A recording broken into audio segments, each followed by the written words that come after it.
En el fenómeno de la peregrinación, la experiencia artística está ligada fundamentalmente al movimiento y al deseo absoluto de alcanzar una ansiada meta. De ahí que el peregrino necesite, como pocos espectadores, experimentar los lugares que visita con todos los sentidos de su cuerpo, de manera que pueda perfectamente aprehenderlos. En este proceso, el cuerpo se convierte en un medio de investigación o exploración del mundo, de manera que el espacio vivido se percibe como un espacio orientado, en el que aquí o allí, lejos o cerca, dependen de la posición de nuestro cuerpo o de la de éste con respecto a los demás. Esto es lo que el filósofo Edmund Husserl denominaba conciencia cinestésica, en la que el individuo se convierte en un centro de orientación, pues, sabedor de su incapacidad de percibirse como un todo, busca en el movimiento el contraste con nosotros y la adquisición de la intersubjetividad. Esta fenomenología resulta extremadamente útil para entender algunas transformaciones de la arquitectura de los centros de peregrinación entre los siglos XII y XIII y su recepción por el público. En el caso que hoy vamos a estudiar, que no es otro sino la Catedral de Compostela, estas metamorfosis no tienen que ver tanto con la estructura del edificio como continente, sino con el cambio en la percepción de su espacio y de su sentido direccional. De hecho, desde el siglo XII se asiste en toda Europa a un cambio de paradigma en las prácticas cultuales que condujo a una potenciación del sentido de la vista en detrimento del tacto. De esta manera, la Iglesia promocionó una serie de acciones que subrayaban la visibilidad de lo sagrado, bien a través de la colocación en alto de urnas relicarios detrás de los altares, bien por medio de la elevación de la hostia en el momento de la consagración, sobre todo a partir del Concilio Laterano IV de 1215.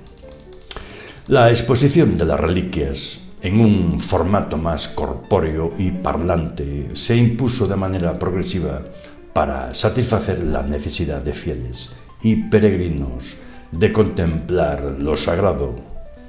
En el caso del Camino de Santiago, el fenómeno se nos muestra sobre el dramático escenario de las efigies yacentes de San Millán de la Cogolla en el monasterio de Suso, o de Santo Domingo de la Calzada, en el que sus venerados cuerpos santos, metafóricamente petrificados, se mostraban a los peregrinos en sus primitivos lugares de inhumación en un intento de reactivar su culto. Una reflexión de este tipo podría aplicarse a la Catedral de Santiago. Veamos. Las obras emprendidas por el taller del maestro Mateo entre 1168 y 1211 tenían como objetivo el contribuir a una mejor recepción e itinerario de sus peregrinos en su interior, así como a fomentar de una manera más visual el culto hacia Santiago. La creación de este nuevo marco, en el que se le da una importancia sin parangón a la presencia corpórea del apóstol en el edificio, contribuyó a transformar durante el siglo XIII su iconografía. A partir de entonces, este comenzará a ser retratado junto a sus peregrinos como reflejo de lo que sucedía en el recién estrenado nuevo escenario jacobeo del altar mayor. La colocación en 1211 de la estatua de Santiago entronizado detrás del altar mayor de la catedral con motivo de la consagración del edificio provocó una verdadera revolución en la iconografía jacobea, así como en la percepción del apóstol por sus peregrinos. Su realización corrió a cargo del taller del maestro Mateo, que, con esa ubicación de la estatua, marcaba el punto focal del nuevo eje longitudinal de culto de la Basílica Jacobea, el cual se había creado unos años antes a partir de la apertura del bosque de estatuas del Pórtico de la Gloria y de la elevación de un coro de los canónigos evocador de la Jerusalén celeste en los primeros tramos de la nave central. Con ello se estaba alterando la primitiva topografía sagrada del santuario de la época de Diego Semírez, centrada, por el contrario, en el eje transversal del transepto norte-sur, con entrada de los peregrinos desde la puerta norte, elevada entre 1101 y 1111, y visita a la Confessio de la Magdalena, dedicada en 1105 y situada justamente detrás del altar mayor. De esta guisa, las obras en los pies, coro y altar de la basílica supusieron entre 1168 y 1211 la creación de una nueva hierotopia o creación de lo sagrado, que marcaba una línea longitudinal de oeste a este. Para ello se recurrió a una fórmula sencilla pero eficaz. Veamos. La estatua del altar, la de los abrazos, era una repetición del modelo de la estatua sedente del parteluz del Pórtico de la Gloria. Se trataba de un Santiago Mayor entronizado con cartela y báculo en tau, atributo este que era perceptivo de los arzobispos compostelanos en su calidad de descendientes de los apóstoles. Aunque la estatua ha sido muy reformada en época barroca, su aspecto original puede documentarse todavía en una famosa miniatura que se encuentra en el tumbo B. Con la creación de esta efigie, por primera vez, los peregrinos que acudían al santuario jacobeo podían contemplar en toda su corporeidad una imagen tridimensional del apóstol Santiago, justo en el lugar en el que estaba enterrado su cuerpo. La estatua se convertía así en un doble o duplo del apóstol y satisfacía así la necesidad creciente de la devoción bajo medieval de experimentar visualmente lo sagrado. Es muy plausible que entre 1207 y 1211, fecha de la consagración de la catedral, no solo se ejecutase e instalase la estatua de Santiago Apóstol detrás del altar mayor, sino que también se regulase un sistema de apertura y cierre del santuario para los peregrinos, en un intento por hacer más corpóreo y visivo el culto al apóstol y sus reliquias.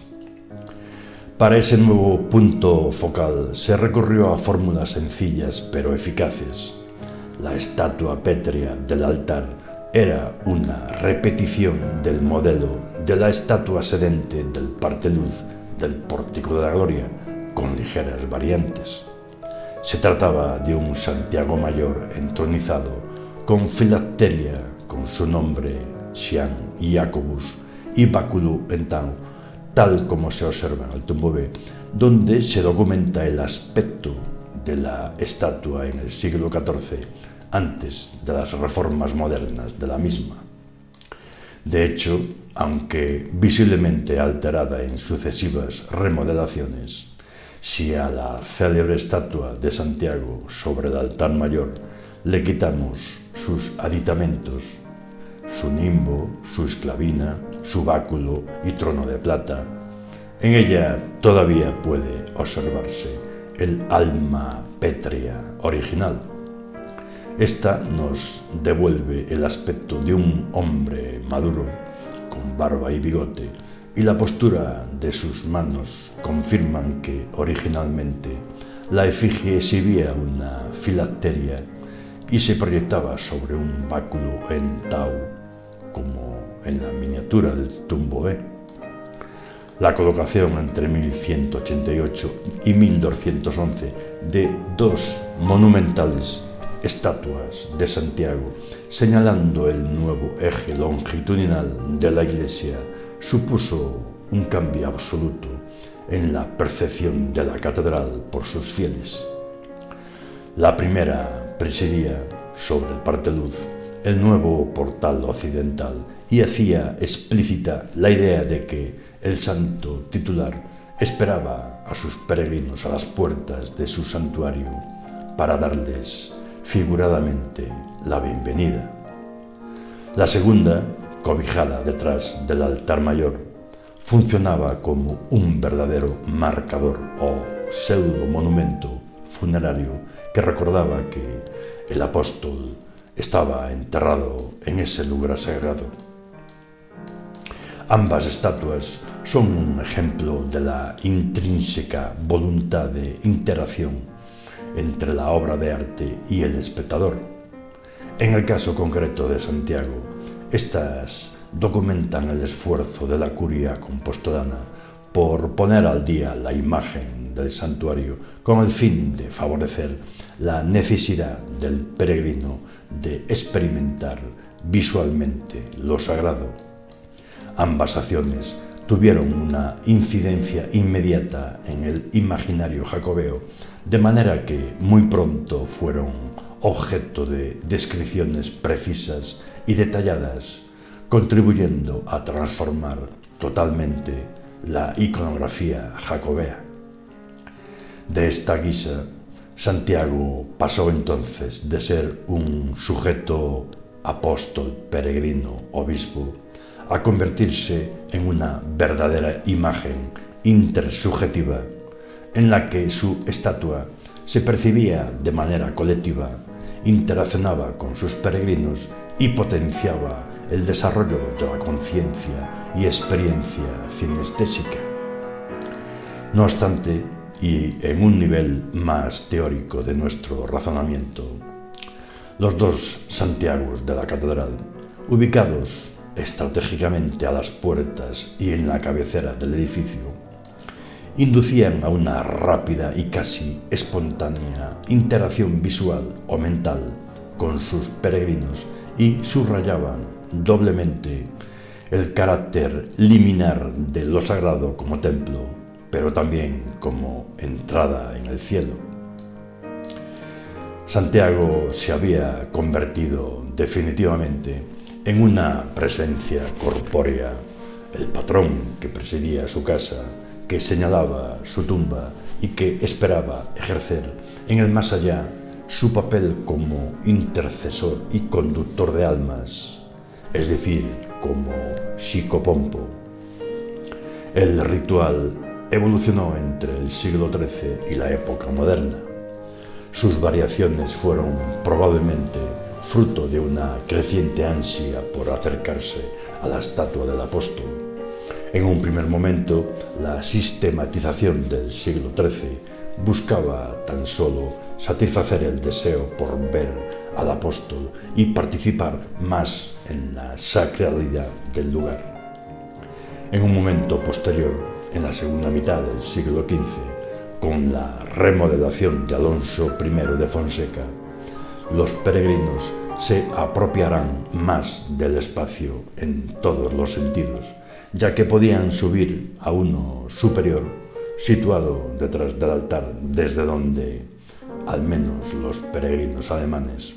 realizaban el rito de la Coronario Peregrinorum, pues la corona colgaba entonces sobre la cabeza de la estatua. Finalmente, es en el siglo XVII, con la profunda reforma del altar inspirada por el canónigo Vega y Verdugo, cuando se instaló definitivamente el emotivo rito del abrazo. En definitiva, podríamos decir que Santiago, desde hace siglos, estuvo siempre presente, esperando física y simbólicamente la llegada de los peregrinos a su ansiada meta.